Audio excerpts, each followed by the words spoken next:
I want to go back to 2002 because it's important as to what people were saying then and what the American people were hearing. Here's Joe Biden about Saddam Hussein. He's a long-term threat and a short-term threat to our national security. We have no choice but to eliminate the threat. This is a guy who's an extreme danger to the world. He must be dislodged from his weapons or dislodged from power. You were emphatic about that. That's right, and I was correct about that. He must be emphatic, and remember the weapons we were talking about. I also said on your show, that's part of what I said, but not all of what I meant. What I also said on your show at the time was that I did not think he had weaponized his material, but he did have. When the inspectors left after Saddam kicked them out, there was a cataloging at the United Nations saying he had X tons of, X amount of, and they listed the various materials he had.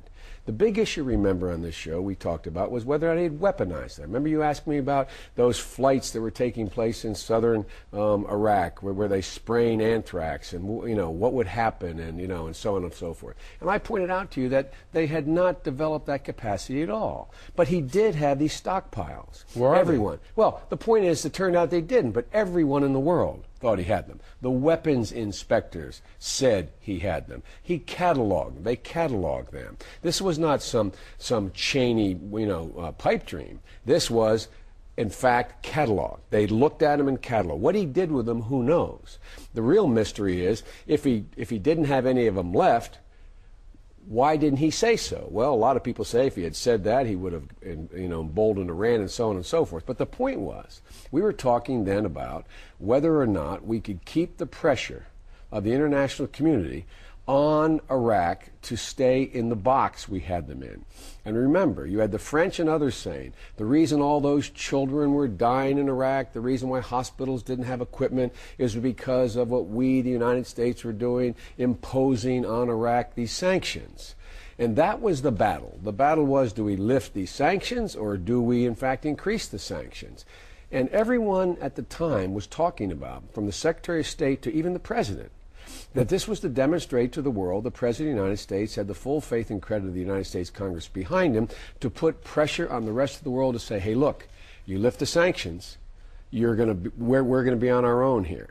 Don't lift the sanctions. Get the inspectors back in. That was the context of the debate, to be fair about it. But when you read the National Intelligence Estimate, which has now been released, there are a lot of caveats put on the level of intelligence about the aluminum tubes and other Absolutely. things. General Zinni, who's been on this program a few weeks ago, said when he heard the discussion about the weapons of mass destruction that Saddam had, he said, I've never heard that in any of the briefings he had as head of the Central Command. How could you as a U.S. Senator be so wrong? I wasn't wrong. I was on your show when you asked me about aluminum tubes.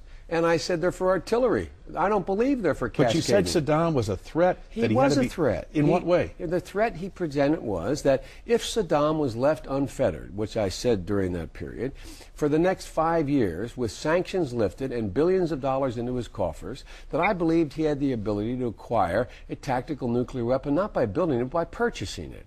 I also believe he was a threat in that he was every single solitary UN resolution which he agreed to abide by, which was the equivalent of a peace agreement at the United Nations after we kicked him out of Kuwait, he was violating.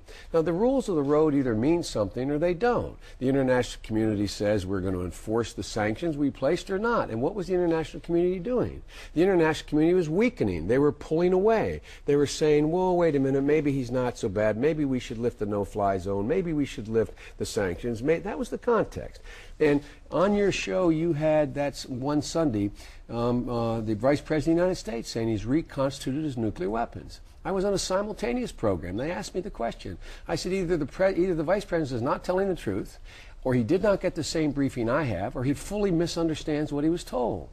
So I did not believe he had weaponized his materials, but he did have material that in fact could theoretically be weaponized. And to let it sit there at the time, I wanted the inspectors back in to force him into that position of having to give it up.